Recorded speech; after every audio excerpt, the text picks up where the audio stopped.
KTB 24 Juli 2021. Sebelumnya pada buka kamera dong, masa? Ya, buka kamera bagi yang bisa, teman-teman silahkan. Kan kita aja nih. Banyak. Kameranya rusak. Waduh. Udah deh, nggak apa-apa. Sebelumnya nih, gimana nih kabarnya seminggu? Nah, dari Kak Evelyn deh, Kak, gimana kabar Kak seminggu ini? Kabarnya baik. Terus minggu ini pokoknya kan baru mulai KBM gitu, jadi kaget aja gitu, banyak PR tahu-tahu soal libur panjang. Bener banget sih. Kalau Kak Messi gimana, Kak? Kabarnya baik, terus ya lagi banyak tugas jadi agak-agak puyeng. Ya, gimana kabarmu, Nya? Sedang tidak baik-baik saja. Emang kan Maaf. MPLS-nya gimana? Seru nggak? Enggak seru sama sekali. Kenapa tuh? Karena nggak ada di sekolah aku tuh nggak ada yang MPLS. Pokoknya bener-bener langsung belajar. Wow. Nggak ada perkenalan sama sekali. Oh, begitu. Kok Kak Revo gimana nih? Kabarnya seminggu ini? Baik dong. Baik, gimana tuh? Baru mulai masuk sekolah, jadi kenalan sama teman baru, sama adik-adik kelas juga. Itu sih. Oh. Kalau Farel juga kan baru masuk SMA, gimana nih di Wasito kan? Iya. Kesannya gimana? Biasa aja sih. Untung nggak ada tugas.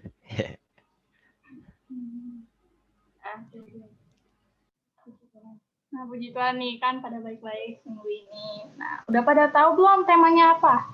Bukan, kita belum main game. Oh ya, kita ice breaking dulu nih. Kita mau main kuis-kuisan dulu lewat Kahoot. Udah pada tahu kan Kahoot itu apa? Ntar coba share screen dulu.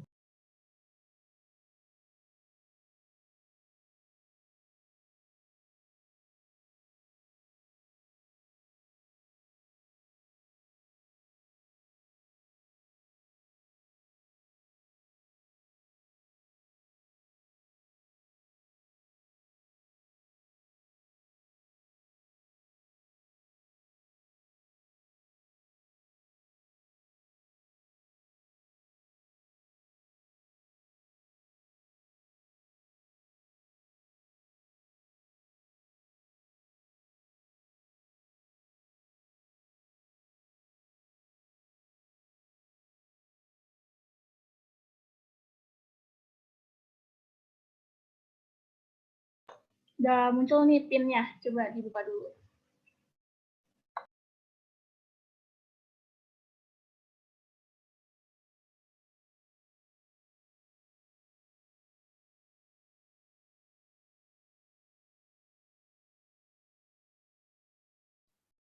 Ini gimana cara bukanya?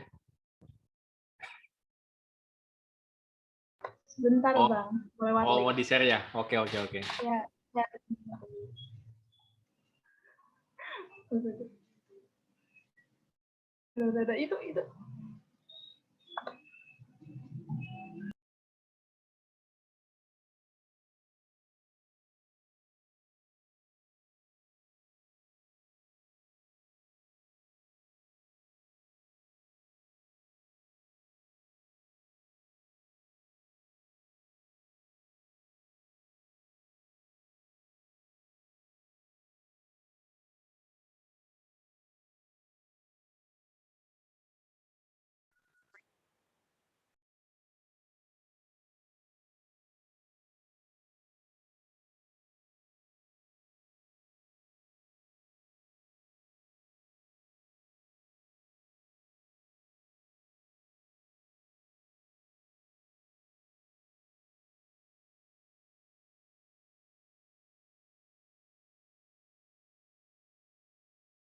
Udah bisa belum lewat linknya?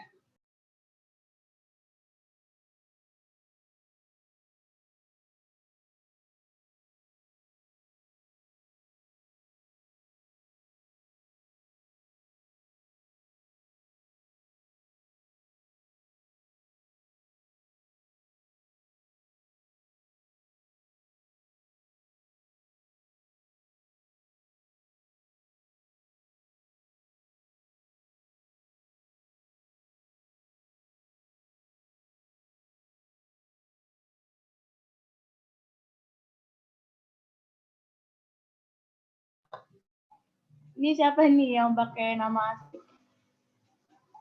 Pakai nama asli dong, biar tahu gitu. Jadi asli.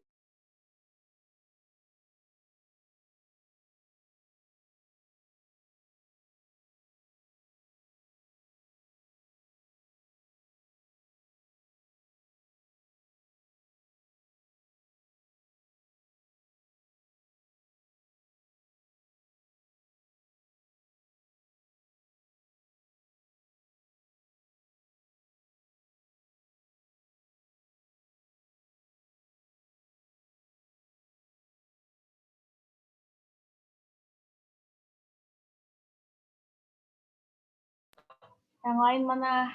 Anya mana? Kak Messi, Kak Ale. Sebelah itu siapa sih? Asik siapa sih?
Ada hambatan nggak? Kok baru 4 doang yang masuk? Bilang aja kalau ada yang nggak bisa masuk atau gimana gitu. Ya tinggal siapa nih? Messi ya? Messi bingung ya? Bentar, di web aja tahu atau entertain. Ya kalau linknya nggak bisa. Gimana nih?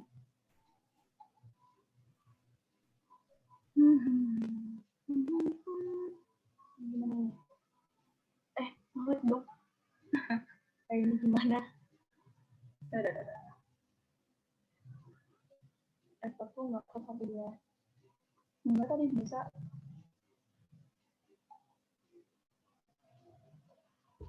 Oke.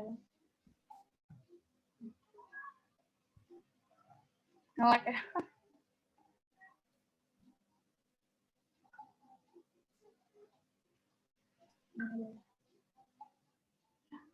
Masih ngelek dong.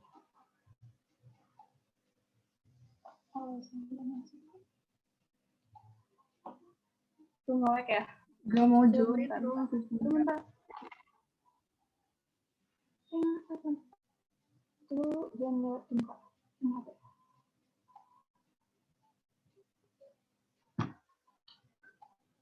Oh, harus baterai.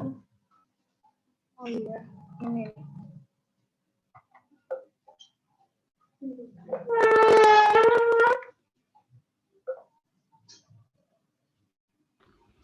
Join dari Google-nya juga bisa kan? Ya, buka webnya. Jadi kok keluar sendiri. Kayaknya aneh. Kak Messi kemana? Udah bisa belum Kak? Begini aja.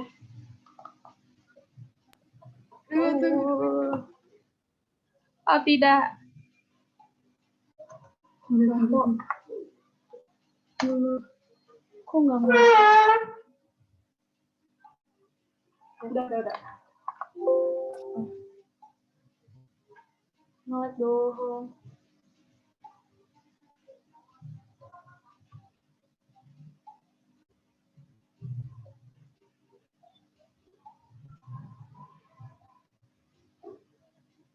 Sabar ya, ini laptopnya rada-rada.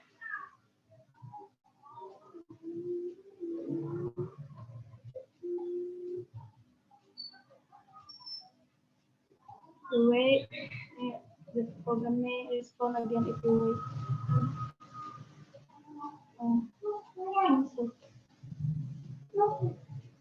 Udah ini. Udah.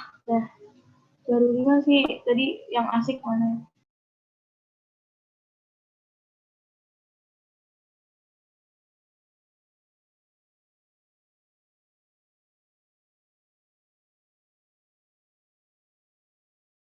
Anya mana nih Anya?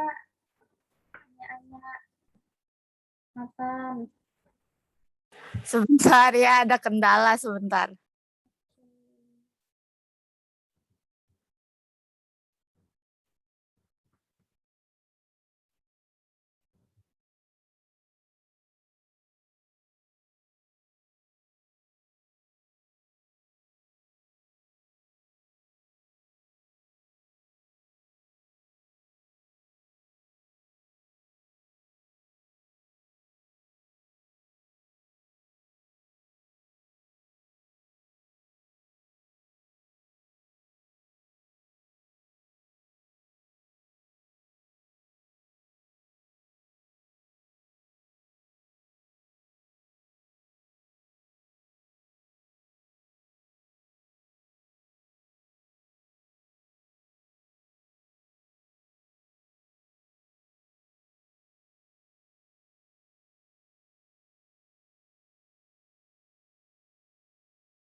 Mulai nih.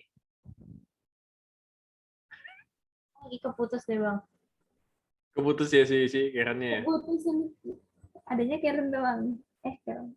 Udah masuk lagi sini. Ada Bang, Karennya. maaf ini wifi-nya nge-lag. Waduh.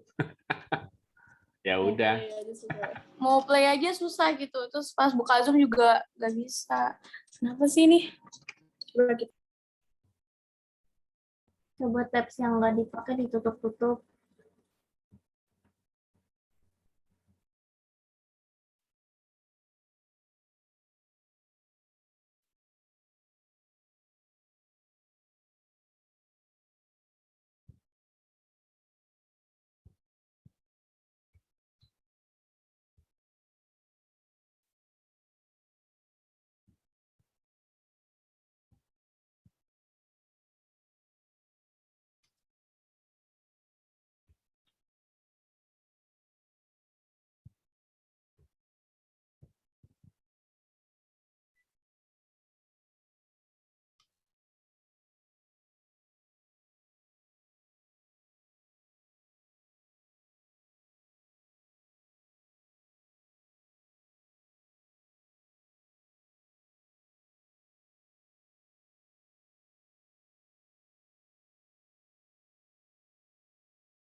Bentar ya teman-teman, ini wifi-nya, astaga.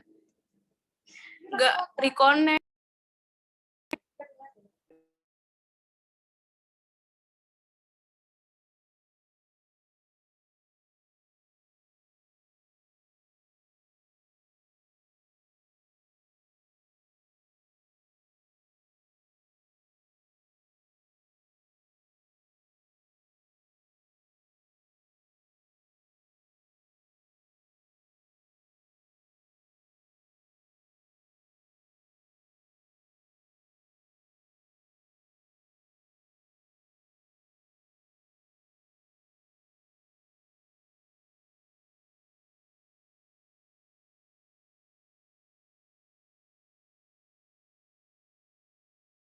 Bang, share screen-nya.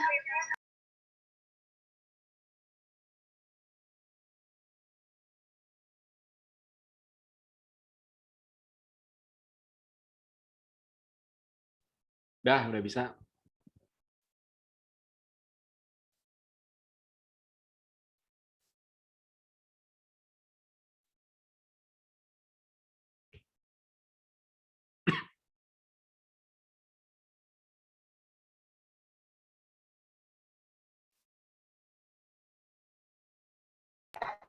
Udah kita mulai ya.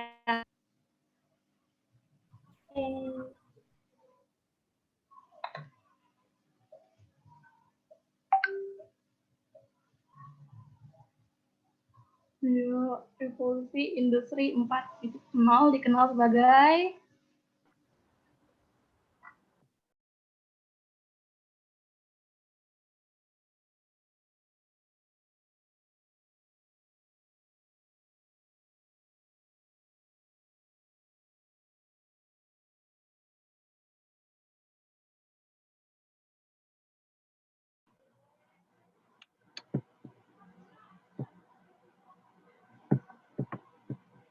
banyak yang salah ya.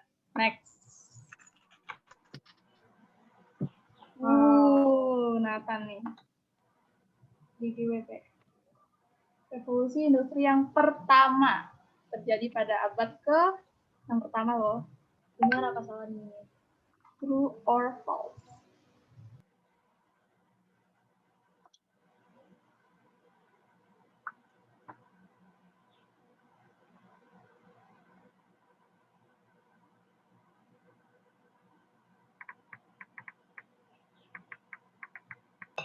Siapa nih? Masih Nathan. Wow.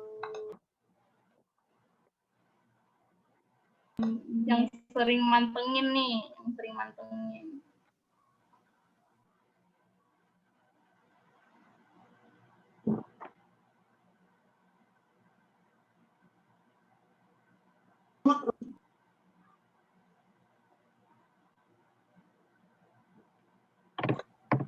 Buka IG kan nih? Ayo.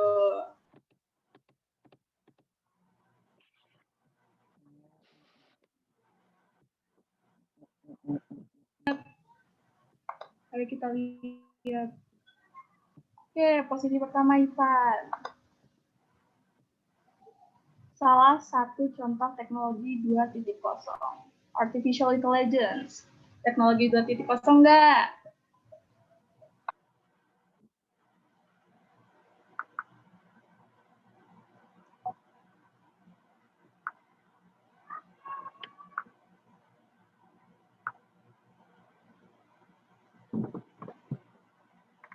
Ada yang salah nih. Oke, masih Ivan. Nah, ini nih. Ini easy lemon squeezy. Ini Jerome pernah tanyain ke Menteri Pendidikan.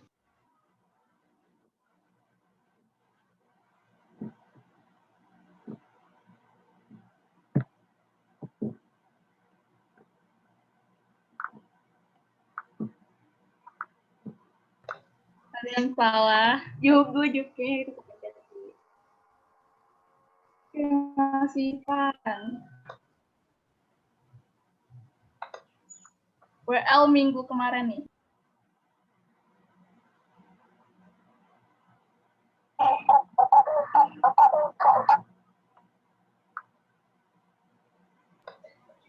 atau false? Oke. Yang salah nggak Aduh. ikut ibadah atau gimana nih? Oke, masih Ivan, Kak Evelyn, sama Bang Bio. Ayo, ini harus tahu sih ini. Ketua Majelis GKSP, yang mana nih?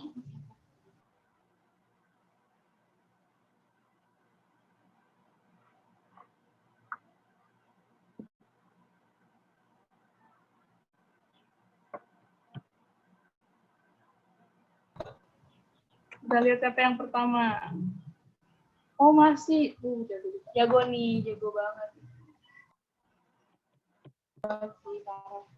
Salah satu pilar teknologi 4.0. True atau false? Internet of Things.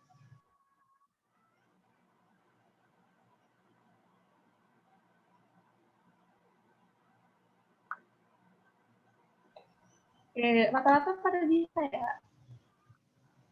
Jadi yang pertama siapa? Ayo. Ketiga kami si. Dua Bang Bio. Yang pertama Bimbing. Tersingkirkan.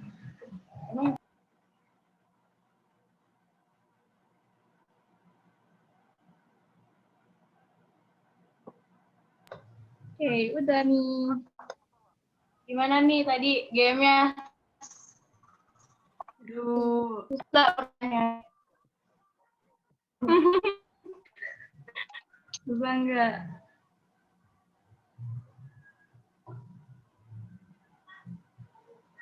Tadi udah lihat kan ada revolusi-revolusi gitu. Jadi temanya adalah evolusi 4.0.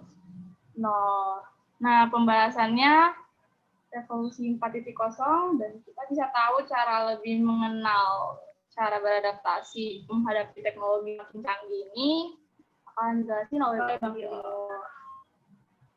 Silahkan Bang Bio. Oke, teman-teman, ya tadi sudah dibukakan dikit-dikit ya tentang teknologi ini. Dan benar sekali teman-teman memilih tema ini, saya rasa sih bagus ya. Karena memang tema ini penting sekali, penting banget gitu ya. Kalau kita boleh lihat begitu ya dengan seksama, ini penting banget. Tapi sebelumnya kita berdoa dulu ya untuk kita memulai KTB kita. Kita bersatu dalam doa. Tuhan Yesus, terima kasih pada hari ini Tuhan, kami akan kembali membahas satu isu yang cukup penting Tuhan untuk diri kami di masa depan ini. Biarlah kami Tuhan boleh beradaptasi dengan sangat baik dan kami tetap terus Tuhan menjadi berkat bagi banyak orang Tuhan. Terima kasih Tuhan Yesus, pimpin kelas kami Tuhan pada hari ini. Dalam nama Tuhan Yesus kami telah berdoa. Amin. Ya teman-teman, saya coba share dulu sebentar.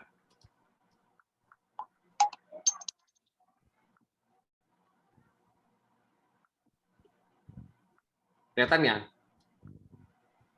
Kelihatan dong. Oke, jadi generasi 4.0. Jadi kita akan melihat bagaimana generasi 4.0 ini gitu ya, sampai ke generasi 4.0.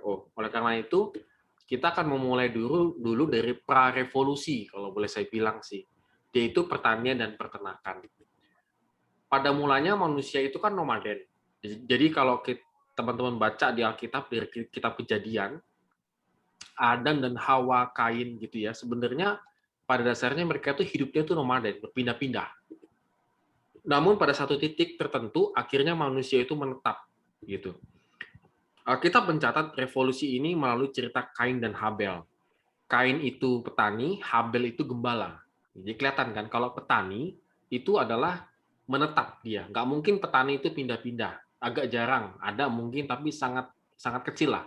Berarti ini menunjukkan mereka sudah berpindah-pindah. Sementara orang nomaden itu pasti berternak, gembala, sapi, kambing, dan lain-lain. Karena bisa pindah-pindah binatang, bisa diajak kemana-mana gitu ya. Itu adalah lambang daripada hidup orang nomaden.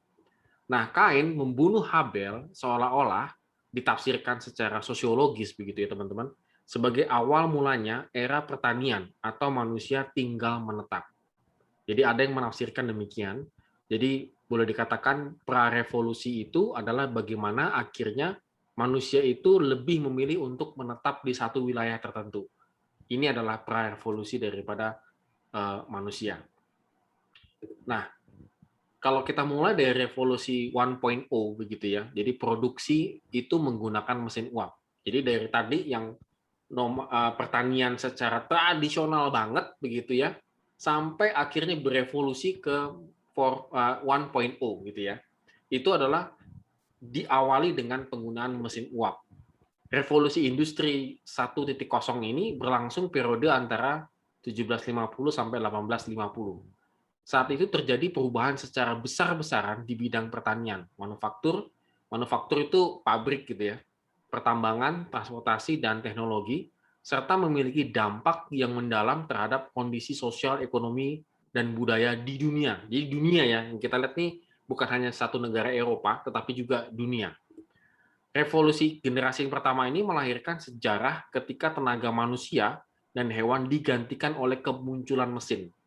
Walaupun tidak 100% diganti, tetapi sudah ada mesin-mesin model seperti yang gambar ini. Mesin uap pertama-tama kali ditemukan dan dipergunakan. Dan di revolusi ini, salah satunya adalah kemunculan mesin uap pada abad ke-18. Revolusi ini dicatat oleh sejarah berhasil mengerek naik perekonomian secara dramatis, di mana selama 2 abad setelah revolusi industri ini, peningkatan rata-rata pendapatan per kapita negara-negara di dunia menjadi 6 kali lipat. Jadi negara-negara yang memakai teknologi mesin uap di revolusi yang pertama ini, pendapatan mereka sangat luar biasa, karena setengah pekerjaan itu lebih bahkan itu dikerjakan oleh mesin, kira-kira demikian. Itu yang pada mesinnya walaupun masih jadul ya, bukan mesin canggih pada saat ini gitu, mesinnya masih jadul. Nah, ini yang terjadi di revolusi yang pertama. Dan di revolusi yang kedua, yaitu produksinya itu menggunakan buruh dan energi listrik. Jadi buruhnya masih ada, juga di revolusi pertama, buruhnya itu masih ada juga sebenarnya. Dan di revolusi kedua, buruhnya masih ada. Revolusi ini juga dikenal sebagai revolusi teknologi. Nah, revolusi industri kedua ini umumnya dimulai tahun 1870 hingga 1914, awal Perang Dunia Pertama. Ini adalah revolusi yang kedua. Revolusi industri generasi kedua ini ditandai dengan kemunculan pembangkit tenaga listrik dan motor pembakar dalam atau karburator. Kalau teman-teman kalau ke bengkel ya karburatornya rusak atau gimana. Nah, inilah itu di generasi ini gitu ya yang pertama kali memunculkan. Dan penemuan ini memicu kemunculan pesawat telepon, mobil, pesawat terbang dan lain-lain yang mengubah wajah dunia secara signifikan. Kayak tank nih ya, kayak tank. Jadi Perang Dunia Pertama itu menunjukkan bagaimana kekuasaan perang itu siapa yang bisa menang itu berdasarkan bukan jumlah tentaranya, tetapi jumlah pemakaian teknologi perangnya semakin hebat atau enggak. Misalnya, kalau kita perang pakai pistol, kan keluarnya satu, dor. Lalu ada yang menciptakan teknologi dengan memakai teknologi ini, langsung keluar 100 peluru misalnya gitu kan. Dia pasti lebih menang lah daripada yang cuma keluar satu peluru. Nah, pada zaman di revolusi ini itulah mulai bangkitnya teknologi yang demikian yang terus-menerus dikembangkan gitu. Dan beberapa inovasi di revolusi industri yang 2.0 ini adalah pengembangan sumber daya energi, minyak bumi, batu bara itu mulai dikembangkan menjadi bahan bakar, menjadi bahan-bahan yang baru. Periode awal teknologi listrik itu penemuan AC ya yang bisa difungsikan pembuatan ada DC gitu ya, elektrifikasi motor bisa dipakai, produksi massal mobil dan pesawat, kemudian pemakaian mesin industri untuk manufaktur. Jadi mesin-mesin yang industri misalnya industri manufaktur paling gampang lah itu kayak pembuat baju, garmen segala macam, teknologi ini dipakai di zamannya ini. Memakai teknologi mesin seperti ini. Penggunaan teknologi listrik yang diterapkan pada teknologi transportasi, telekomunikasi di sektor industri. Ini membuat jadi naik gitu teman-teman. Jadi Sebentar nanti gua. Teknologi yang dipakai ini teknologi basisnya adalah listrik ya. Jadi jangan teman-teman pikir teknologi di revolusi kedua ini bukan teknologi yang canggih kayak sekarang ini, enggak. Ini listrik, basicnya pada listrik gitu. Jadi ini yang masih dipakai adalah kelistrikan, tapi dikembangkan sedemikian rupa. Nah, kita masuk ke revolusi yang 3.0, itu menggunakan elektronik dan IT. Ini sudah mulai canggih gitu ya. Kemunculan ini menandai dimulainya revolusi industri ini ya. Jadi yang teknologi digital dan internet. Proses revolusi industri ini kalau dikaji cara pandang secara sosiologis gitu ya. Sosiolog Inggris yaitu namanya David Harvey, itu dikatakan bahwa sebagai proses penempatan ruang dan waktu. Ruang dan waktu semakin dekat. Jadi teknologi ini yang sudah masuk ke industri 3.0 ini, ruang dan waktu sudah semakin dekat. Kalau yang masih revolusi 2.0, itu masih begini kira-kira. Orang masih datang ke kantor, orang masih datang ke pabrik, dan segala macam. Tapi di revolusi 3.0 ini, segala sesuatunya sudah mulai dekat. Gitu ya. Mengubah pola relasi dan komunikasi masyarakat pada waktu itu, 3.0. Praktik bisnis maupun pun mau tidak mau harus berubah agar tidak tertelan zaman ya, karena ini revolusinya ini cukup besar di 3.0. Nah, jeleknya revolusi yang ketiga ini, teknologi membuat pabrik-pabrik dan mesin industri lebih memilih mesin ketimbang manusia. Apalagi mesin canggih memiliki kemampuan berproduksi lebih berlipat. Jadi kalau yang revolusi yang 2.0-nya itu memakai listrik, sekarang sudah mulai memakai yang bukan hanya listrik saja ya, sudah memakai digitalisasi. Sudah semakin canggih lah kira-kira. Dulu TV-nya masih TV hitam putih, di 3.0 ini kira-kira sudah TV-nya berwarna. Jadi semakin digital, semakin berwarna, semakin bagus. Mesinnya semakin canggih. Dulu mesin harus yang gede-gede, mulai yang kecil-kecil gitu ya. Dan konsekuensinya pengangguran tenaga kerja manusia tidak terelakkan. Dan selain itu, reproduksi pun mempunyai kekuatan luar biasa. Hanya dalam hitungan jam, banyak produksi dihasilkan. Jauh sekali dengan tenaga manusia. Dulu istilahnya kalau buat mobil, satu mobil itu dikerjakan oleh tenaga manusia bisa 1 bulan. Tapi dengan adanya mesin digital produksi yang canggih ini, satu mobil bisa dibuat hanya dalam waktu 2-3 hari selesai.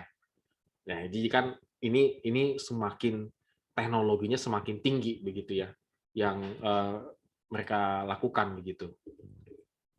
Nah, beberapa inovasinya teknologi komputer di 3.0 gitu ya. Ini tahun-tahun yang udah mulai tahun 70, 60, 80 teknologi komputer sudah dikembangkan. Akses internet memang baru tahun 80-an. Jadi teman-teman akses internet itu 80-an ya teman-teman, bukan tahun yang jebot, tapi masih terbatas sekali akses internetnya ya, masih terbatas ya kalau awal-awalnya penggunaannya. Dan peralatan elektronik smartphone sudah mulai dikembangkan di era ini. Inovasi sistem perangkat lunak juga sama. Inovasi pengembangan sumber energi baru. Nah, di sini orang-orang itu sudah melihat begini, sudah lagi tidak memakai minyak bumi. Minyak bumi ini kan saat ini saja itu masih merupakan sumber utama tenaga. Misalnya contoh, bensin lah, mobil, motor, pesawat terbang, dan segala macam, itu kan masih memakai energi minyak bumi. Di revolusi 3.0 ini, itu udah memakai sumber energi yang baru, tenaga matahari contohnya, begitu ya. Jadi, ini sudah ada inovasi yang luar biasa. Kita bisa, rumah-rumah kita pakai panel surya namanya ya. Itu bisa menyimpan energi matahari jadi listrik. Jadi kalau teman-teman perhatikan, banyak orang-orang yang sudah mulai tidak lagi membayar listrik ke PLN karena mereka sudah punya panel surya yang mereka kembangkan. Itu salah satunya dimulai dari revolusi 3.0 ini. Nah, kita masuk ke 4.0. Sebenarnya teman-teman 4.0, kita ini masih di generasi mana? Kita ini sebenarnya masih di ambang ini. 3.0 ke 4.0 begitu ya. Jadi 3.0 itu sudah digitalnya udah ngelewat, sudah masuk ke internet, dan kita memang sudah sedang menjajaki atau di awal-awal daripada 4.0. Ya, nggak dibilang awal-awal lah, sudah mulai masuk ke 4.0, tapi belum masuk banget begitu ya. Itu mungkin saya rasa sih ditandai dari tahun berapa? Mungkin tahun 2000-an ya, tahun 2000-an ya. Itu kita sudah mulai ke 4.0 gitu ya. Istilah lain revolusi 4.0 itu adalah revolusi digital dan era disrupsi teknologi gitu ya. Semua bidang akan menggunakan otomatisasi sistem pencatatan dengan komputer. Jadi kalau di era tahun 2000-an, semua itu komputerisasi. Semuanya itu komputerisasi. Inilah awal daripada era industri 4.0. Salah satu karakteristik unik dari revolusi industri ini adalah penerapan kecerdasan buatan dalam semua bidang industri. Nanti kita lihat lagi ya. Dan revolusi ini berasal dari sebuah proyek yang diprakarsai oleh pemerintah Jerman untuk mempromosikan komputer manufaktur. Jadi bagaimana mesin-mesin tadi kan kalau kita bilang mesin ya, mesinnya sudah digital. Tinggal pencet, nyala gitu bekerja. Tapi kalau pengen dimatiin kan, pencet lagi kan. Nah, di revolusi industri ini, gimana caranya mereka mati sendiri, hidup sendiri. Gitu kira-kira. Operasional mesinnya nggak terlampau menggunakan banyak orang. Lebih lagi nggak menggunakan banyak orang. Untuk mengerjakan pabrik yang besar, butuh 1 orang doang. Gitu ya. Nah, jadi nggak lagi semuanya computerized gitu ya.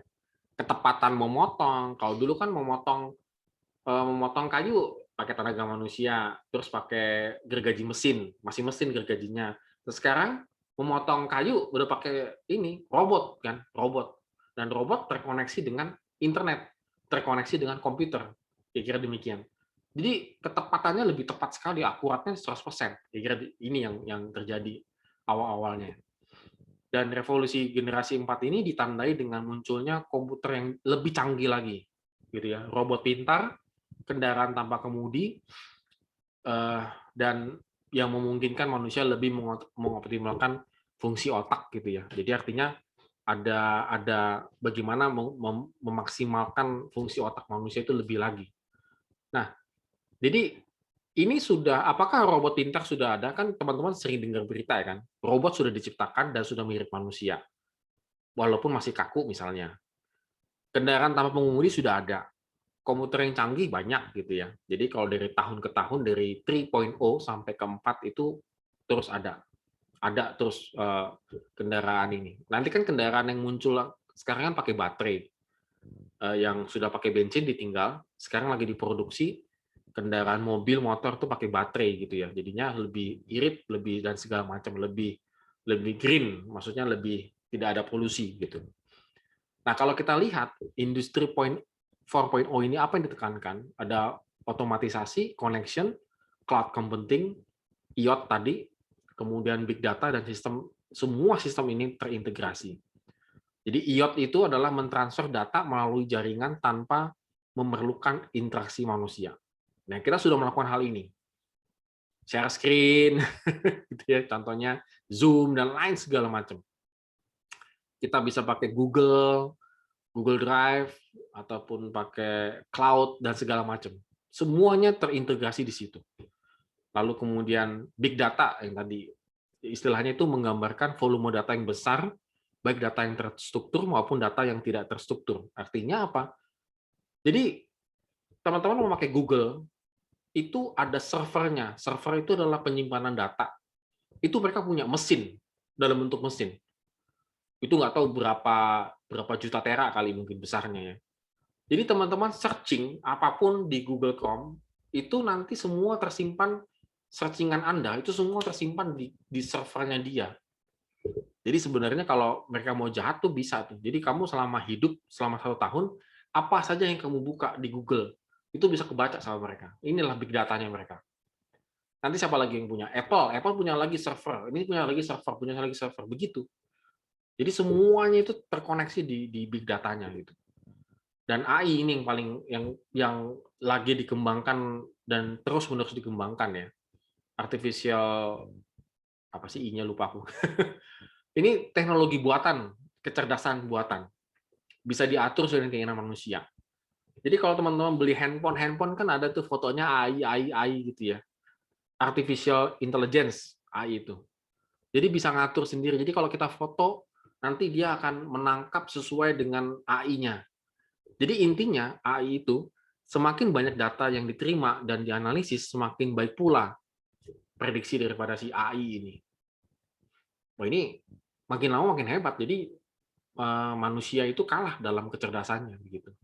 Jadi teman-teman kita sudah masuk di era ini, AI ini. Jadi Semuanya itu sudah akan dikembangkan ke sana, semuanya. Jadi benar-benar kita itu tidak lagi memakai yang tradisional lagi, gitu ya. Jadi kalau secara singkat teman-teman, inilah industri yang berkembang sampai detik ini. Jadi teman-teman dan saya hidup di zaman ini sekarang. Jadi ini kan mengubah semuanya, begitu ya. Nah, ini kalau secara ininya ya. Nah, apa yang bisa kita lihat di sini? Virus corona atau pandemi memaksa kita masuk ke 4.0. Tadinya dari 3.0 ke 4.0 itu orang sungkan. Contoh, nenek-nenek kayak kakek dulu dikasih handphone, disuruh pakai WhatsApp, nggak mau. Enakan SMS. SMS itu kan masih produk dari 3.0. Masih sangat-sangat tradisional. Sekarang suka nggak suka harus pakai WhatsApp. Satu. Kedua, suka nggak suka semuanya harus ngerti bagaimana cara mengoperasionalkan Zoom. Ini Zoom produk daripada 4.0 karena dia terintegrasi semuanya, internet, big data dan segala macam terintegrasi gitu kan ya. Jadi ya kayak kakek, nenek-nenek harus pakai Zoom. Kalau enggak dia nggak akan bisa ketemu orang. Karena kita lagi dilarang ketemu orang. Gitu ya. Oh, apalagi orang jauh-jauh, nggak bisa. Ini kan suka nggak suka. Kemudian semuanya work from home. Semuanya dari rumah. Nah, kalau kita semuanya dari rumah, yang tadinya lu punya laptop nggak? Enggak. Sekarang harus punya laptop untuk pekerjaan. Lu pasang wifi nggak di rumah? Enggak. Ngapain sih boros-boros wifi? Sekarang suka nggak suka pakai wifi. Pakai kuota bisa, jor-joran pakai kuota, selesai. Ini namanya dipaksa kita. Gitu ya, dipaksa semuanya masuk ke 4.0, era yang sebenarnya belum matang tanda petik ya. Tapi kita terpaksa harus mematangkannya karena adanya pandemi. Ini seluruh dunia ya, bukan hanya Indonesia, tapi seluruh dunia. Kita tidak bisa lagi memakai cara tradisional, teman-teman. Teman-teman kalau sekarang jualan, misalnya jualan apapun itu, teman-teman kalau yang zaman revolusi 1, 2, 3 masih bisa kita buka warung, tunggu pembeli datang. Itu revolusi di situ masih bisa. Tapi kalau sekarang udah nggak bisa. Teman-teman jualan, buka warung, buka toko, lalu teman-teman buka, siapa yang mau datang? Kan semuanya pandemi. Nggak boleh bebas keluar. Jadi semuanya harus memakai online. Gitu ya. Jadi kalau boleh dikatakan, everything is online. Jadi teman-teman jualannya, marketingnya itu, marketing place-nya itu online semuanya. Ada Tokopedia dan segala macam. Karena mereka semuanya terintegrasi. Jadi ada orang yang buka toko, itu hanya sekedar formalitas. Tetapi jualannya dia yang sebenarnya itu di media online. Yang sudah sangat terintegrasi ini semuanya. Jadi ini kita bisa melihat perubahan perilaku masyarakat. Sekarang semuanya online. Gitu ya. Misalnya nanti gereja ibadah aja kita online, kayak gini kita online. Kita terkumpul sekarang 10 orang nih ya, paling 1, 2, 3 yang nggak ikut misalnya gitu. Tapi ini belum tentu ya, dari 10 orang ini nanti kalau kita bisa bertatap muka, maksudnya pandeminya berakhir, nanti yang terjadi apa? Perubahan perilaku. Wah, enakan online aja deh. Yuk kita rapat, ketemuan jam sekian, nggak mau lah, Zoom aja deh. Nanti perubahan itu terjadi, teman-teman. Semuanya online, sekolah aja online, gitu ya. Saya nggak tahu sih teman-teman, saya mungkin karena teman-teman sudah merasakan ketemu dengan orang, jadi tiba-tiba jadi online, jadinya ini ya apa? Jadinya nggak enak gitu ya. Memang pasti nggak enak, ada nggak enaknya. Tapi ada banyak juga keuntungan sekolah online begitu ya. Karena salah satunya sekolah online itu bisa akselerasi sebenarnya itu ya. Jadi bukan nanti, udah sekarang terjadi ya. Orang ke sekolah itu bawanya cuma laptop doang. Laptop Google Chrome, laptop Google. Jadi semuanya terintegrasi di laptop. Jadi murid itu bisa belajar di mana saja. Bisa di sekolah, bisa di rumah. Ada rancangannya demikian begitu ya. Ada yang merancang bahwa ke sekolah itu cuma bawa tab. Bawa tab doang gitu ya. Bawa tab aja satu udah cukup. Semuanya ada di situ. Jadi nggak ada lagi beli buku pelajaran, udah nggak ada lagi. Buku pelajaran ini, buku-buku semua dalam bentuk PDF. sekarang itu udah PDF gitu ya. Saya aja punya buku-buku saya dari sekian ratus itu saya buatin PDF tuh banyak tuh ya. Terus saya download juga buku-buku saya aja kalau saya kumpulin tuh ada 20 giga PDF buku-buku, 20 gigaan. Bayangkan, itu berarti ratusan buku. Itu kalau saya punya rumahnya cuma 60 kali 60 meter, itu ratusan buku mau taruh di mana, itu rumah penuhnya buku doang gitu ya. Kebayang kan? Dengan saya punya ratusan buku hanya di Google Drive saya simpen 20 giga. Saya bisa bawa kemana-mana. Teman-teman tanya apa? Ada nggak buku tentang ini? Saya tinggal buku, download, saya kirim WhatsApp nih PDF-nya, baca aja. Sesimpel itu kan. Everything is online. Kalau zaman dulu, mana bukunya? Bukunya disimpan di mana? Bukunya kena kopi, bukunya rusak, bukunya robek, bukunya macam-macam gitu ya. Sekarang enggak. Digitalisasi itu dan kembali lagi, tidak hanya sekedar digitalisasi, tapi terintegrasi dengan 4.0 ini, semuanya, everything, terintegrasi. Kita sekarang kalau beli buku, udah nggak lagi dikirim buku fisik, PDF-nya yang dikirim. Bahan ajar buku sekolah minggunya, GKSP yang sekarang itu bentuknya PDF itu. Kita belinya PDF. Jadi bisa kebayang teman-teman, itu wah luar biasa banget gitu ya. Dan cara berpikir kita dan bekerja kita worldwide. Contoh, teman-teman jualan misalnya. Engkau berbisnis. Berbisnisnya zaman sekarang nih 4.0, nggak lagi target bisnisnya siapa? Oh, orang-orang Sarawak Permai. Gama Setia. Bisa, bukannya nggak bisa, bisa, tapi itu kecil sekali keuntungannya. Bisnisnya bagaimana? Saya pengen jualan, misalnya jualan kopi. Saya pengen jualan kopi via Tokopedia, via Shopee, Bukalapak dan segala macam, Instagram, Facebook. Jadi media yang terkoneksi dengan worldwide, dengan dunia ini, teman-teman bisa jualan di Afrika, jualan di Cina, Hong Kong, segala macam, bisa. Keuntungannya wow luar biasa. Makanya kan manusia-manusia terkaya di dunia ini itu jualannya kan worldwide, dunia. Microsoft contohnya gitu ya, Bill Gates, kemudian si Bezos kan dia punya eBay, apa itu namanya aku lupa aku, itulah eBay ya, electronic buy itu kan, salah satu namanya Amazon, dia punya Amazon seluruh dunia. Teman-teman mau beli apapun di Amazon, biarpun lo tinggalnya di Sarawak Permai, lo bisa beli di Amazon, dikirim sama mereka, karena semuanya sudah terintegrasi luar biasa. Jadi kalau teman-teman cara berpikirnya masih lokal, maka kita nggak sukses. Tanda petik ya, nggak suksesnya ya. Kita nggak sukses. Sama juga dengan teman-teman ketika teman-teman nanti punya sekolah ini, sekolah. Lalu teman-teman, gue sekolah, tamat sekolah, gue kerja apa? Nah, cara bekerjanya kan udah beda. Jadi misalnya gini, Office teman-teman harus bisa. Udah nggak lagi sebuah persyaratan, harus bisa. Internet harus bisa. Ini harus ngerti. Zoom ngerti nggak ngerti. Google ngerti nggak ngerti. Ini semuanya udah harus. Jadi begitu teman-teman tidak menguasai hal-hal ini, lalu teman-teman bekerja, lalu ketahuan kamu nggak bisa apa-apa, udah selesai. Akhirnya kembali lagi ke pekerjaan yang model tradisional. Jadi skill-nya kita itu akhirnya bagaimana caranya mengembangkan ini semuanya terintegrasi dengan dunia nyata, maksudnya dunia internet gitu. Dunia inilah terintegrasi. Jadi semakin teman-teman memiliki skill-skill yang demikian, maka teman-teman tanda petik nih, probabilitas untuk sukses semakin tinggi. Tapi kalau teman-teman berhenti belajar, makanya kan tadi saya bilang kan, 4.0 kita masuknya terpaksa didorong gitu ya.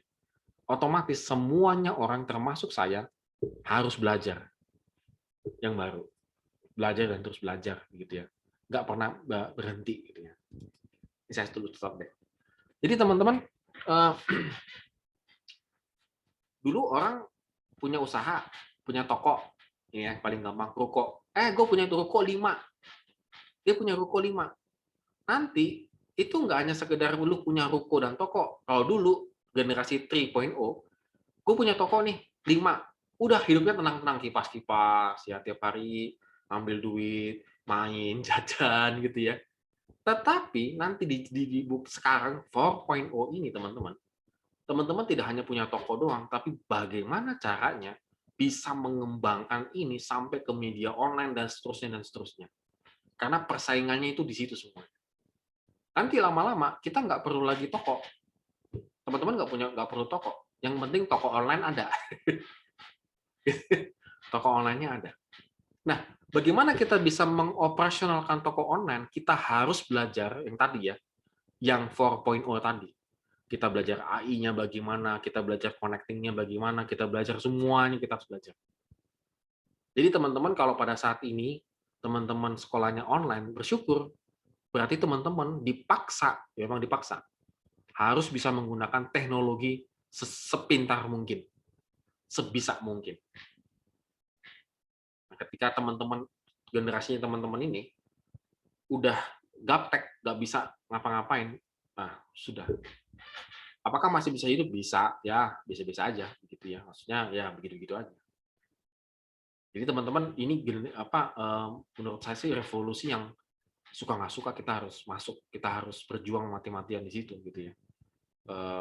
Kalau enggak, waduh, udah ini ya, udah tamat riwayat, bisa kita ketinggalannya jauh banget gitu ya. Indonesia saja iktp, elektronik KTP kan baru-baru ini, betul nggak? Masih ingat ya teman-teman, mungkin kali ya orang tuanya buat iktp kita kan ya, elektronik KTP gitu ya. Itu aja belum terintegrasi. Masih apa kalau di puskesmas? Fotokopi KTP, Pak. Lah, kan sudah iktp, lu tinggal ketik di komputer nomor nickname kita, keluar data kita. Indonesia aja baru now gitu loh. Orang Eropa udah kapan tahun dia iktp. Jadi teman-teman kita cuma bawa KTP-nya, nomornya cuma di handphone aja. Kalau nggak salah itu dia social number ya, social number lah kayak iktp gini lah. Tinggal sebutin social number kita sekian, kelihatan tuh kita bayar pajaknya, rumahnya di mana, transaksi banknya siapa aja, bla bla bla bla bla kita dia terintegrasi. Nggak lagi minta fotokopi KTP, fotokopi KK. udah nggak zaman teman-teman, udah nggak zaman. Tapi Indonesia aja masih ketinggalan. Padahal kita sudah dipaksa masuk ke 4.0. Jadi kebayangkan Indonesia itu kunonya bagaimana kan? Jangan berpikir teman-teman kita ini negara maju, kagak. Menurut saya sih belum maju. Makanya sekarang ketika semuanya pandemi ya, semuanya down, industri apa yang masih bertahan hidup dan punya duit? Industri kreatif dan industri yang berbasis daripada aplikasi atau internet tadi terkoneksi. Contohnya aplikasinya Pak Goto ya sekarang ya, Gojek dan Tokopedia, Grab. Ini industri-industri kreatif kayak model begini. Ini yang masih bertahan di dalam pandemi. Toko-toko, warung, ruko, apa semuanya down. Turun penghasilan. Masih bertahan? Masih. Tapi penghasilannya jauh turun. Industri kreatif yang berbasis online, berbasis internet, tetap berjaya dan penghasilannya makin bertambah. Aneh kan?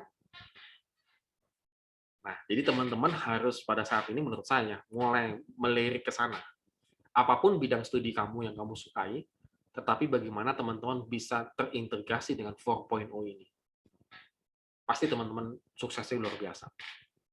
Kalau teman-teman sungguh-sungguh ya, nanti teman-teman tamatan SMA sudah miliarder, bisa. Bisa, saya bilang bisa.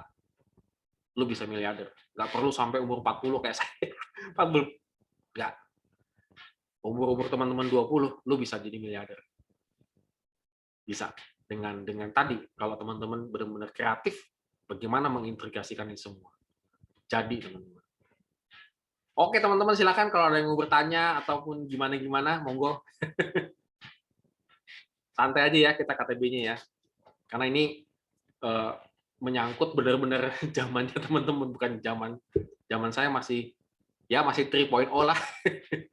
Masih zaman tawuran, masih zaman gitu. Sekarang kan udah nggak ada tawurannya, ada dimolek tawurannya, sikat gitu. Kalau dulu tawurannya benar-benar tawuran. Silakan teman-teman kalau ada pertanyaan, diskusi atau apa, boleh teman-teman sampaikan.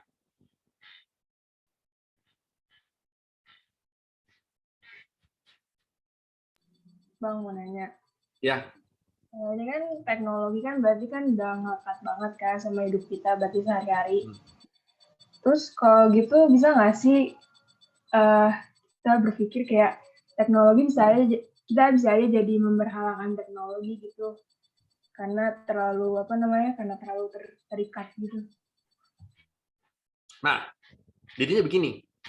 Benar, bisa. Kita jadi manusia modern ya, tanda petik ya, manusia AI, artificial intelligence banget kita. Jadi everything is ini HP gitu ya, apa segala macam karena terbiasa hidup enak gitu ya. Pesan makanan, pesan whatever deh, lu tinggal klik gini-gini doang gitu. Nah, teman-teman benar, kita bisa menjadi manusia ini bukan ke depannya. Sekarang pun saya rasa sih ada sih manusia-manusia model begini. Ibarat kata manusia-manusia takut matahari gitu. Maksudnya untuk keluar apa itu udah malas sih minta ampun. Bukan karena COVID, bukan karena malas, bukan karena COVID ya. Nah, ini teman-teman yang harus teman-teman pahami. Artinya gini, ketika teman-teman memakai teknologi ini atau teman-teman akan memanfaatkan menjadi sebuah bisnis dan keuntungan, teman-teman harus memahaminya tadi dari kalau orang bilang tuh hulu ya, hulu ke hilir ya, dari ujungnya ke ujungnya. Nah, teman-teman harus bisa melihat ke sananya dari awalnya. Artinya teman-teman harus bisa memahami prosesnya ini jatuh bangunnya bagaimana. Artinya gini teman-teman, sederhananya gini. Bagi teman-teman yang apa ya, yang suka laptop misalnya, suka handphone, suka yang teknologi ini, teman-teman harus belajar dari nol. Dari awal, dari bagaimana komputer ini tercipta, bagaimana laptop ini tercipta. Itu loh yang kadang-kadang orang-orang suka lupa. Kita kan jadi menggunakan ya, teman-teman ya. Kita kan menggunakan laptop ya. Tapi misalnya gini, ada yang error dikit aja, kita nggak ngerti cara memperbaikinya.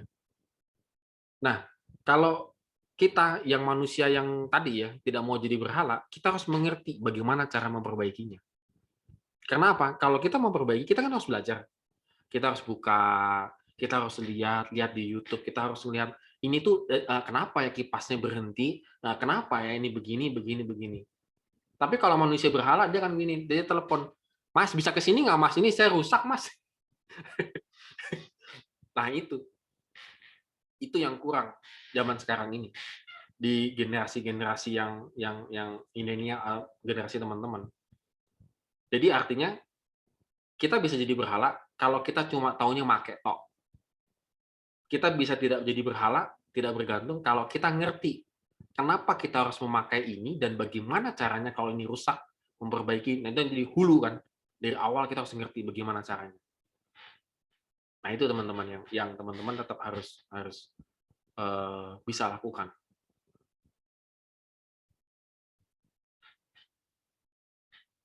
Ada lagi teman-teman? Kalau sampai masuk chip ya, maksudnya itu nanti jadi chipnya masuk ke kita dikasih chip di jidat, chip 6666, wah Lucifer segala macam, saya sih ya mungkin bisa, mungkin enggak lah, itu mah khayalan sih kadang-kadang menurut saya sih.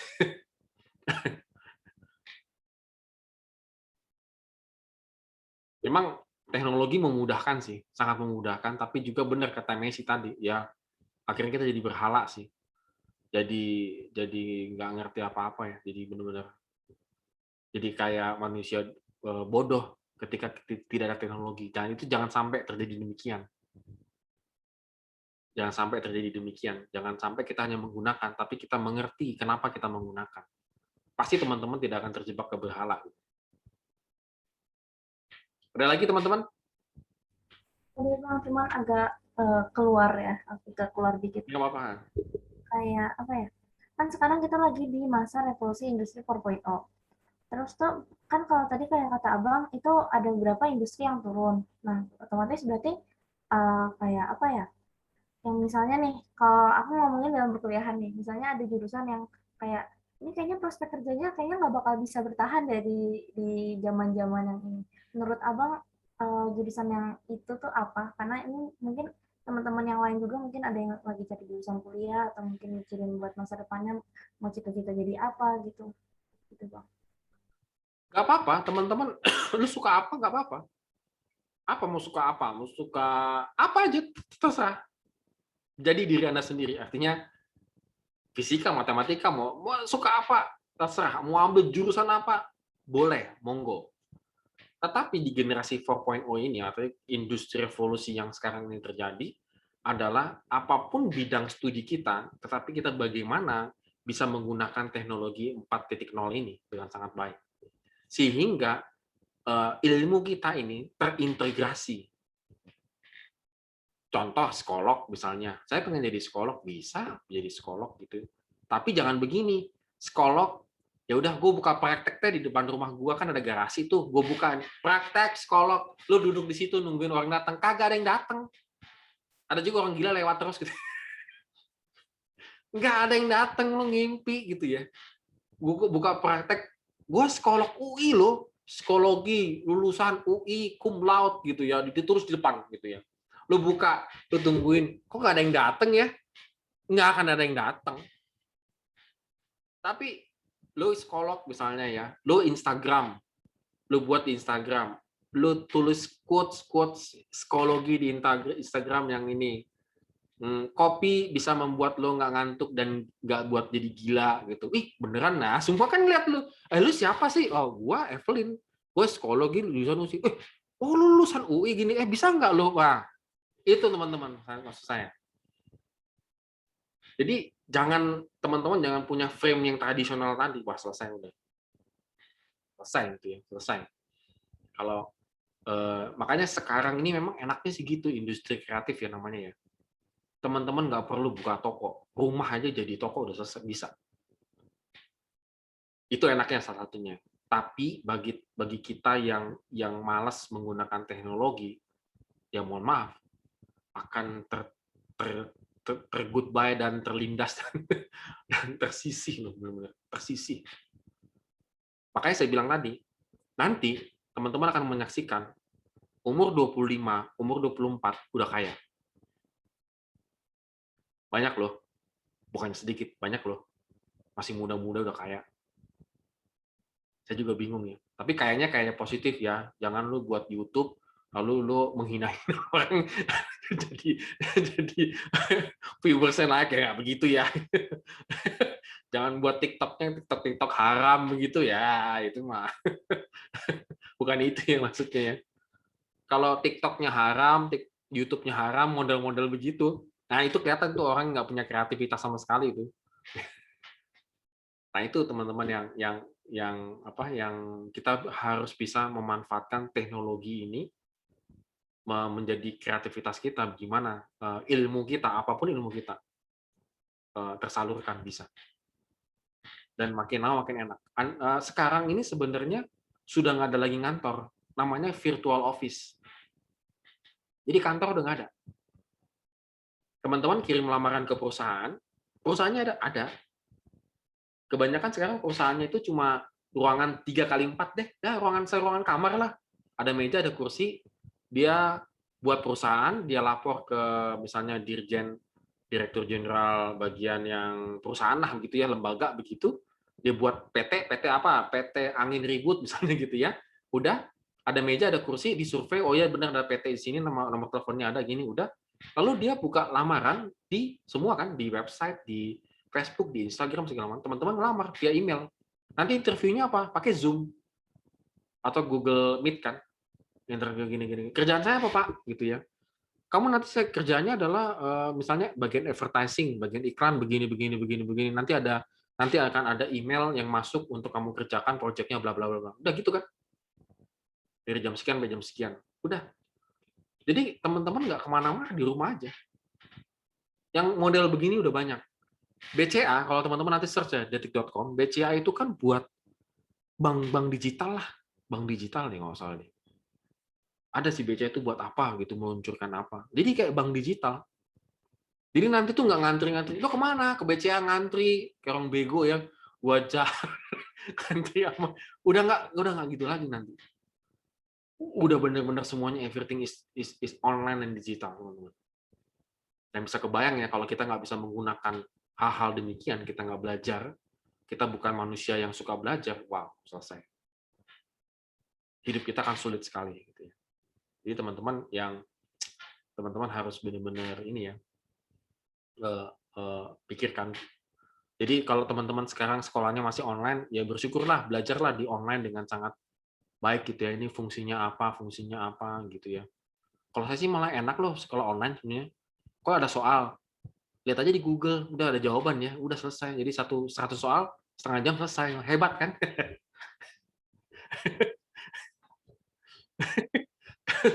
Sederhananya gitu aja, dia bisa susah. Kayak Vide ya. Vide kan sekarang itu masuk sekolah cyber school kan. Itu dia sekarang akselerasi kelas 1 2. Jadi tiap hari itu Google Classroom-nya kirimin ke saya ke Google-nya itu ada 2 mata pelajaran, ada berapa ya? 5 atau 6. Jadi kelas 1, kelas 2. Jadi Vide ngikutin tuh. Jadi saya gurunya ngajarin. Ya kalau masih SD mah gampang lah. Kalau nggak bingung, tanyanya Google. Susah amat sih bener-bener ya, gitu ya. Makanya saya bilang, orang tua pada stres ngeliat anaknya. Gue pikir sih, bukan karena stres sekolahnya ya. Ngeliat muka anaknya, dia muak kali. Gitu ya. Jadi teman-teman, jadi Vide itu nanti rencananya kelas 1, 2 selesai, dia umur 9 tahun. Kelas 3, 4 selesai, dia umur 10 tahun. Kelas 5, 6 lulus SD umur 11 tahun. Nanti dia akselerasi lagi ke SMP, umur 12, 13, taruhlah 12 lah 13. Nanti dia tamat SMA itu di bawah 17 tahun. Ya umur 15 atau 16. Itu rencana saya. Jadi nanti Vide misalnya umur 17 tahun, jangan ditanya, kamu masih kelas berapa? Enggak, udah kuliah tingkat 1. Umur 17. Dengan sistem online, cyber, virtual begini. Nanti saya juga mau masukin dianya nggak juga universitas yang wah, kalau bisa silahkan. Tapi salah satunya yang mau saya masukin kemana coba? Universitas terbuka. Itu udah online. Murah, meriah, tapi itu ijazahnya bener loh, itu UT itu kan diakui oleh pemerintah. Universitas terbuka. Online. Jadi teman-teman bekerja, punya bisnis, buka warung, bisa sambil kuliah di universitas terbuka online. Dia sampai ada S2-nya. Itu sah ijazahnya, bukan ijazah abal-abal gitu ya, bukan. Gitu ya teman-teman. Jadi kebayang, jadi teman-teman usia 25 tahun, saya berharap teman-teman udah S2. Generasi teman-teman yang sekarang nih, kita jum-juman, saya sih berharap teman-teman di bawah 30 tahun udah S2. Saya kan umur berapa? S2, 36, 37. Ya, ketuaan S2. Ini ya generasi tua nih, masih generasi 3.0 ya. Saya umur segitu baru S2. Karena susah generasi saya. Karena kan harus ikut ini segala macam. Tapi generasi teman-teman makin mudah online. Kalau saya kan harus kuliah jauh-jauh, nyiapin waktu berjam-jam di jalan. Ini teman-teman kan nggak usah. Paham ya teman-teman cara berpikirnya ya? Saya berharap teman-teman umur di bawah 25 udah S2. Wah, bisa. Saya bilang bisa. Nggak ada yang nggak bisa. Asal punya niat ya. Yang pertama niat, yang kedua niat, yang ketiga niat.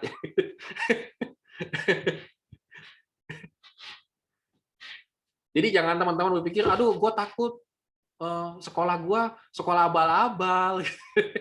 Terus gue nanti nggak diterima. Oh, sekarang nggak begitu. Bagaimana cara mengirimkan CV? CV, kurikulum vitae, tahu kan teman-teman, kalau kita lamaran kerja kan, kirim CV.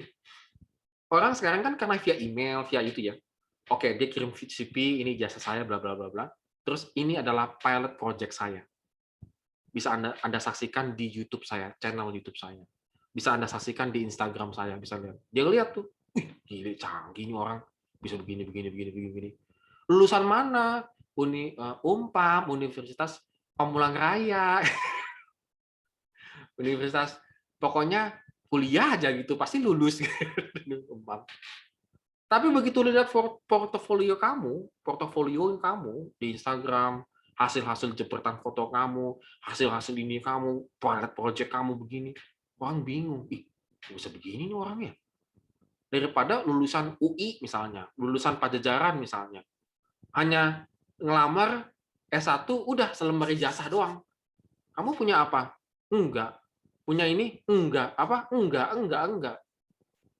Sebagai perusahaan, dia kan pakai kamu yang punya portofolio yang bagus. Paham ya teman-teman ya? Wah, itu dengan teknologi 4.0 ini teman-teman dibantu untuk mengupgrade kreativitas dan kemampuan. Udah banyak teman-teman yang masih muda-muda gitu udah hebat-hebat. Saya juga kan ngeliat, aduh, ini otaknya dari mana ya bisa begini kan. Ini bocah makan apa ya bisa begini. Sebenarnya nggak makan apa-apa sih. Cuma dia cara berpikirnya bukan tradisional lagi. Udah worldwide, dunia luas. Itu yang teman-teman yang ya akhirnya kan tetap ya teman-teman, namanya ya harus kerja keras, belajar sungguh-sungguh ya harus tetap. Ada lagi teman-teman? Ada Abigail, Ivan, Reva, Farel. Bang, aku mau nanya dah. Ya, Tapi kalau teknologi revolusi 4.0 ini itu sebenarnya ada efek negatifnya nggak sih buat kita gitu?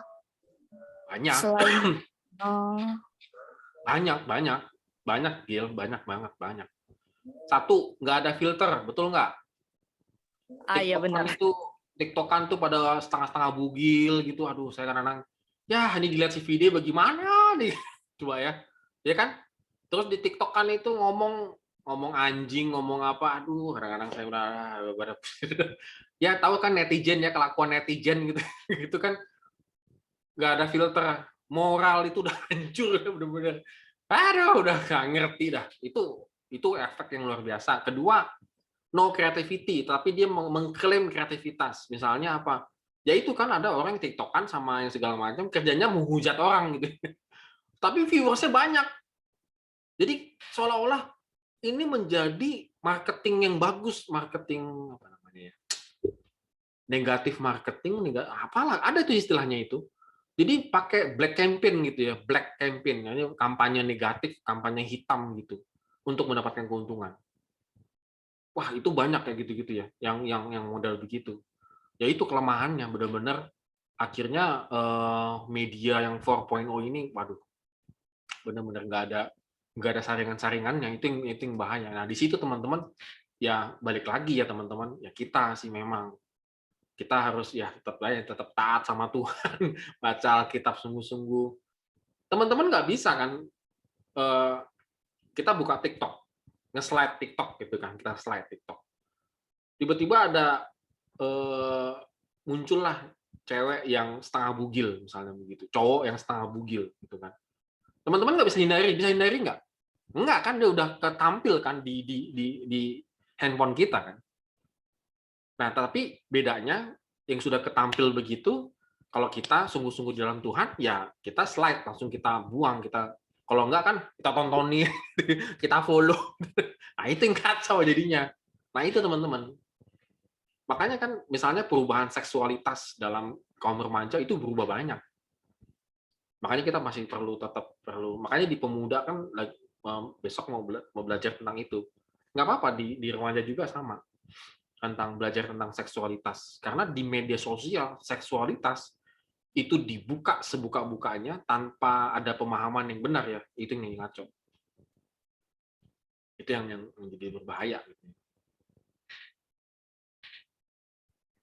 Ada lagi teman-teman?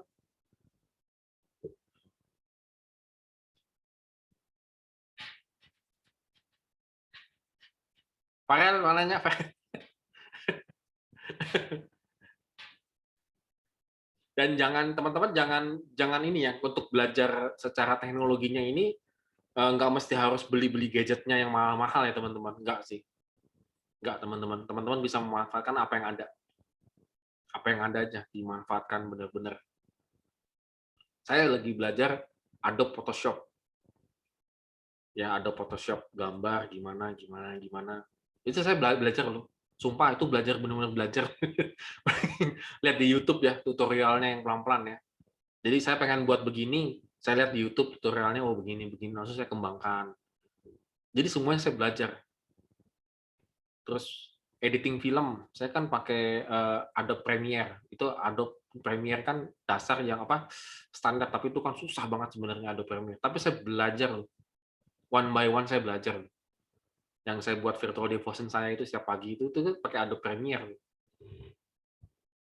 Bisa aja sih teman-teman. Makanya teman-teman bisa, teman-teman harus bisa. Pelan-pelan sih memang. Teknologinya itu belajarnya pelan-pelan aja, pelan-pelan. Jangan langsung-langsung kan stres bisa gitu ya.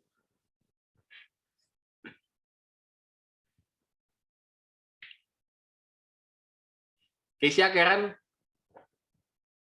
ada yang mau ditanya? Revel?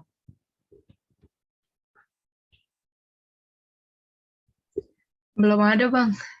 Belum ada ya. Ya teman-teman, jadinya di revolusi yang ini kita memang baru awal masuk, belum sampai masuk banget. Tapi ingat, ini sudah 2021. Kita nggak tahu lagi setelah pandemi perubahan apa, revolusi apa lagi yang terjadi. Jadi kalau dikategorikan revolusi itu seluruh dunia, nggak hanya di Indonesia, nggak seluruh dunia. Jadi pandemi ini banyak orang sebenarnya mematoknya sebagai awal masuk generasi revolusi 4.0 ini ya. Jadi seluruh dunia berubah soalnya. Dan perilaku kita berubah, karakter kita bisa berubah, dan lain sebagainya. Begitu ya. Nah, di sini kita harus ya berhikmat lah teman-teman melihat zaman ini gitu ya. Harus benar-benar teman-teman kita harus berhikmat sekali, karena setahun lagi kita apa yang terjadi kita nggak tahu. 2 tahun lagi nggak tahu, 5 tahun lagi kita nggak tahu apa yang terjadi. Jadi teman-teman kalau masih punya kesempatan belajar, belajarlah baik-baik. Sekolahlah baik-baik, teman-teman. Manfaatkan baik-baik. Manfaatkan waktu yang ada untuk belajar. Jangan nanti di kemudian hari sudah tua, udah umur berapa begitu, baru nyesal. Kenapa ya nggak belajar? Udah susah, terlambat, jangan sampai begitu ya. Jadi kalau masih ada kesempatan ini, pakai habis-habisan. Belajar itu gini teman-teman, namanya belajar bukan pelajaran sekolah doang. Itu definisi saya belajar. Kalau pelajaran sekolah mah ya itu kewajiban, kewajiban pelajaran sekolah. Tetapi yang namanya studi mandiri itu adalah di luar dari kewajiban ini. Yang tadi saya bilang, belajar Adobe Photoshop, belajar Adobe Premiere, belajar Illustrator segala macam. Saya emang nggak ada sekolah teologi, ada Photoshop segala macam gitu ya. Tapi kan saya belajar. Itu namanya belajar. Jadi Tuhan mengatakan ada orang dikasih berapa? 1 talenta ya. Masih ingat cerita ini ya. 2 talenta dan 5 talenta. 2 dan 5 mengembangkan 5 talenta. Kewajibannya apa? 2 talenta kewajibannya. Yang 1 talenta, dia hanya kewajibannya 1, dia kerjakan cuma 1 titik, nggak berkembang. Tetapi yang 2 dan 5 talenta, sebenarnya dia mengembangkannya lebih daripada itu. Makanya berkembang. Teman-teman renungkan, engkau punya talenta apa? Kembangkan dengan revolusi 4.0 ini. Membantu kita mengembangkan talenta kita. Teman-teman jangan ngomong begini, gue nggak suka apa-apa, nggak, no. Setiap pribadi Tuhan kasih talenta. Even itu yang cacat, Tuhan kasih talenta. Jadi nggak ada alasan, bahkan yang sekolah luar biasa ya gitu ya, sekolah luar biasa itu aja punya talenta. Apalagi kita yang normal. Nah, di sini teman-teman yang harus punya niat mengembangkan itu. Jadi bisa dahsyat teman-teman gitu ya. Punya talentanya. Oke, amin teman-teman. Saya serahkan kembali ke Keisha dan Karen. Oh, Bang, tadi aku mau nanya. Oh iya. Kita bisa kuliah online di UT, di BINUS itu yang full online. Berarti itu bisa dapat banyak gelar di usia muda dong? Betul sekali. Lu kuliah di UT, ambil apa? Lu kuliah di BINUS, ambil apa? Lu kadang-kadang bisa. Scholarship beasiswa banyak ya teman-teman ya. Ada LDP, lembaga. Saya ditawarin juga untuk sekolah ambil S3. Itu kalau dengan LDP, lembaga apa, terserah deh. Dari pemerintah, kalau kita bisa dapat beasiswanya, teman-teman keluar negeri, itu dibiayai loh. Makan, minum, tempat tinggal dibiayain loh. Lo tinggal bawa badan aja udah gitu. Sama bawa otak. Bisa. Jadi scholarship teman-teman bisa dapat di seluruh dunia ini. Jadi nggak ada alasan, gue miskin, nggak bisa sekolah. Oh, nggak ada. Scholarship bisa. searching aja scholarship itu beasiswa banyak gitu ya. Jadi benar kata ini benar. Nanti umur 25 lu punya 2 gelar, burung bingung. Wah, hebat bener nih orang gitu ya. 2 gelar keren ya. Wah, keren dong. Gelar sarjana hukum dan misalnya sarjana teknik gitu ya. Wah, gila nih orang otaknya. Bisa. Dan bukan online-nya di BINUS doang, enggak, sampai ke luar negeri ya. Teman saya itu ngambil S3 di Inggris online. Jadi dia di sini, di Indonesia. Dan jangan berpikir, wah kualitasnya jelek, gini-gini. Enggak, kualitasnya tergantung ini ya. ini ya, kalau ini lo, ya sudah ya gitu ya. Jadi dia nggak perlu ke Amerika, ke Inggris, wah harus yang gimana, enggak, semua ada. Tutorialnya ada, ketemu tatap muka dengan dosennya, bla bla, ada semuanya, lengkap semuanya. Persis kayak sekolah biasa gitu maksudnya. Kegiatannya persis. Cuma bedanya online aja gitu. Hebat kan? S1 saya di BINUS, kemudian S1 saya yang ini di Cambridge University Inggris. Wow. Hebat bener gitu ya. Kesukaan lu apa? Lontong sayur. Loh kok bisa gitu? Jadi teman-teman bisa. Semangat ya teman-teman. Menghadapi ini harus semangat gitu ya. Ini harus optimis. Silakan Keisha Mageren ya. Ada ini.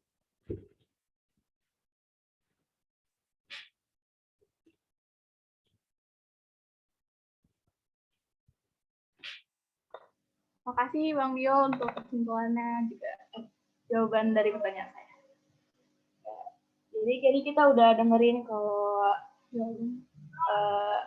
tadi awal berkembangnya revolusi dari yang cuma pakai mesin uap, ini teknologinya habis itu sampai yang kayak robot gitu. Nah, terus kita juga udah mengenalkan dan juga harus beradaptasi kalau kita tuh harus memanfaatkan di rumah doang ini yang wow gitu buat pokoknya kita harus manfaatin waktu yang ada, terus teknologi yang ada buat kedepannya juga biar kita tuh nggak cuma beli doang, nggak dipelajari, ya kita biar nggak bebal gitu. Udah, gitu.